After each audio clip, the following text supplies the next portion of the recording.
Hi hello ನಮಸ್ತೆ, welcome back to my YouTube channel. ಇವತ್ತು ಗುರುವಾರದ ಒಂದು ಲಾಗ್ನ ನಾನು ನಿಮಗೆ ಶೇರ್ ಮಾಡ್ತಾಯಿದ್ದೀನಿ. ಸೊ ನೋಡಿ, ಇವತ್ತು ಎಷ್ಟು ಚೆನ್ನಾಗಿ ಒಂದೇ ಒಂದು ರೋಸ್ ಬಿಟ್ಟಿದೆ. ಸೊ ತುಂಬಾ ಚೆನ್ನಾಗಿದೆ, ಕಲರ್ ಮಾತ್ರ ರೆಡ್ ರೋಸು.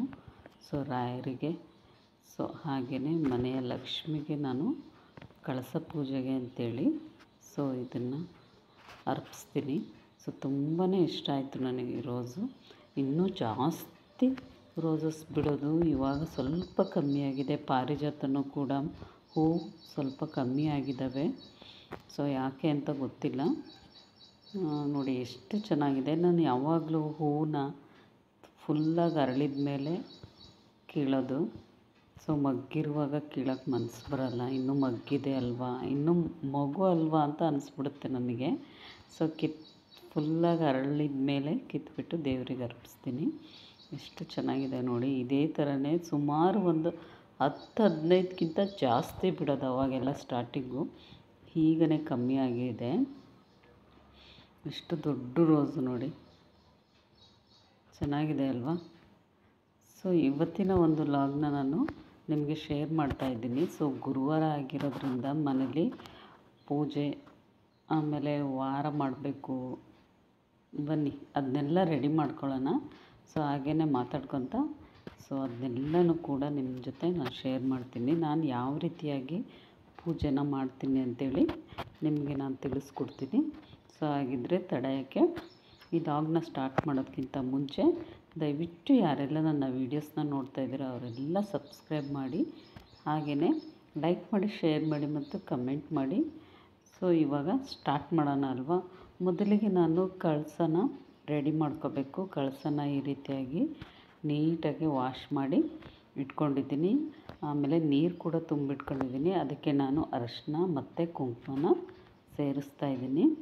ಸೇರಿಸ್ಬಿಟ್ಟು ನಂತರ ಮಾವಿನ ಎಲೆ 5 ಮಾವಿನ ಎಲೆನ ಈ ರೀತಿಯಾಗಿ ಇಡ್ತಾಯಿದ್ದೀನಿ. ಸೊ ಈ ಮಾವಿನ ಎಲೆನೂ ಕೂಡ ನಮ್ಮ ಮನೆಯ ಗಿಡದ್ದೇ. ನೀವು ಹಳೆ ಲಾಗ್ಸ್ನ ನೋಡಿದ್ರೆ ಗೊತ್ತಾಗುತ್ತೆ. ಸೊ ಮಾವಿನ ಗಿಡಗಳು ಕೂಡ ಇದ್ದಾವೆ. ಸೊ ಅದರ ಒಂದು ಎಲೆನ ನಾನು ಕಿತ್ಕೊಂಡು ಬಂದೆ ಬೆಳಗ್ಗೆನೇ. ಆ ವಿಡಿಯೋ ಹಾಕಲಿಲ್ಲ. ಸೊ ವಿಡಿಯೋ ಮಾಡೋಕ್ಕಾಗಲಿಲ್ಲ, ಬೆಳಗ್ಗೆನೇ ತುಂಬ ಟೈಮ್ ಆಗಿತ್ತು ಅಂಥೇಳಿ ಹೊರಗಡೆ ಬಾಗಿಲೆಲ್ಲ ತೊಳೆದು ನೀಟಾಗಿ ಕ್ಲೀನ್ ಮಾಡಿಕೊಂಡು ಆಮೇಲೆ ಬಂದೆಲ್ಲ ಬೇಗ ತೊಗೊಂಡು ಬಂದುಬಿಟ್ಟೆ. ಸೊ ಈ ರೀತಿಯಾಗಿ ನೀಟಾಗಿ ಕಳಸನ ಪ್ರತಿಷ್ಠಾಪನೆ ಮಾಡಬೇಕು.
ಮುಂದೆ ಯಾವ ರೀತಿ ಹೂಗಳಿದ್ವು ಅಂತೇಳಿ ನಿಮಗೆ ಆಗಲೇ ತೋರಿಸಿದ್ದೀನಿ. ಸೊ ಅಷ್ಟಾಗಿ ಹೂವು ಇರಲಿಲ್ಲ. ತುಳಸಿ ಮತ್ತು ನಿತ್ಯ ಪುಷ್ಪ ಹಾಗೆ ಒಂದೇ ಒಂದು ಗುಲಾಬಿ ಹೂ ಬಿಟ್ಟಿತ್ತು. ಸೊ ಅದನ್ನೇ ಇವತ್ತು ಪೂಜೆಗೆ ಅರ್ಪಿಸ್ತಾ ಇದ್ದೀನಿ. ಸೊ ನಾನು ವಿಘ್ನೇಶ್ವರನ ಇಡ್ತಾಯಿದ್ದೀನಿ ಮತ್ತು ಆ ಕಡೆ ಬಂದು ಕೃಷ್ಣನಿಗೆ ಒಂದು ತುಳಸಿನ ಎಷ್ಟು ಚೆನ್ನಾಗಿ ಕಾಣ್ತಾ ಇದೆ ನೋಡಿ. ಒಂದು ತುಳಸಿನ ಕೊಳಲಲ್ಲಿ ಸಿಕ್ಕಿಸಿರೋ ಅಂಥದ್ದು. ಸೊ ತುಂಬಾ ಚೆನ್ನಾಗಿ ಮುದ್ದಾಗಿ ಕಾಣ್ತಾ ಇತ್ತು. ಸೊ ಈ ರೀತಿಯಾಗಿ ನಾನು ಸಿಂಪಲ್ಲಾಗಿ ಇವತ್ತು ಪೂಜೆ ಕೂಡ ಮಾಡ್ತಾಯಿದ್ದೀನಿ. ಸೊ ಇವತ್ತಿನ ಒಂದು ವಿಡಿಯೋ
ಫೋಟೋಗಳಿಗೂ ಹೂವನ್ನು ಮುಡಿಸಿ ಅರಿಶಿನ ಕುಂಕುಮ ಇಟ್ಬಿಟ್ಟು ದೀಪವನ್ನು ಹಚ್ಚಿ ಇವಾಗ ಊದುಬತ್ತಿಯನ್ನು ಕೂಡ ಹಚ್ತಾ ಇದ್ದೀನಿ.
ಈ ಗುರುವಾರದ ಪೂಜೆ ಇವತ್ತು ಇಲ್ಲಿಗೆ ಆಯಿತು. ಸೊ ಇಷ್ಟು ಚೆನ್ನಾಗಿ ನೆಮ್ಮದಿಯಾಗಿ ಆಯಿತು. ಬೆಳಗ್ಗೆನೇ ಮನೆಗೆ ಲೋಬನ ಹಾಕೋದ್ರಿಂದ ಒಂದು ಪಾಸಿಟಿವ್ ವೈಬ್ಸ್ ಕೂಡ ಬರುತ್ತೆ. ಸೊ ಪಾಸಿಟಿವ್ ಎನರ್ಜಿ ಕೂಡ ಉಂಟಾಗುತ್ತೆ. ಸೊ ಒಳ್ಳೆಯದು ಅಂತಲೇ ಹೇಳ್ಬೋದು ಲೋಬನದ ಹೊಗೆ ಮನೆಗೆಲ್ಲ ಹರಡೋದ್ರಿಂದ. ಸೊ ಕೃಷ್ಣ ನೋಡಿ ಎಷ್ಟು ಮುದ್ದಾಗಿದ್ದಾನೆ. ಸೊ ಕೊಳಲಿಗೆ ಆ ರೀತಿ ಒಂದು ತುಳಸಿನ ಈ ರೀತಿಯಾಗಿ ಸಿಗಿಸ್ತೀನಿ. ತುಂಬಾ ಮುದ್ದಾಗಿ ಕಾಣುತ್ತೆ. ಸೊ ಇವತ್ತಿನ ಲಾಗ್ ನಿಮಗೆಲ್ರಿಗೂ ಇಷ್ಟ ಆಗಿದೆ ಅಂತೇಳಿ ಭಾವಿಸ್ತಾ ಸೊ ಇಲ್ಲಿಗೆ ಇವತ್ತಿನ ಲಾಗ್ನ ಮುಗಿಸ್ತಾ ಇದ್ದೀನಿ. ಸೊ ಮತ್ತಷ್ಟು ವೀಡಿಯೋಸೊಂದಿಗೆ ನಾನು ನಿಮ್ಮ ಹತ್ರ ಶೇರ್ ಮಾಡ್ತಾಯಿದ್ದೀನಿ. ದಯವಿಟ್ಟು ಸಪೋರ್ಟ್ ಮಾಡಿ, ಸಬ್ಸ್ಕ್ರೈಬ್ ಮಾಡಿ ಎಲ್ಲರೂ. ಓಕೆ.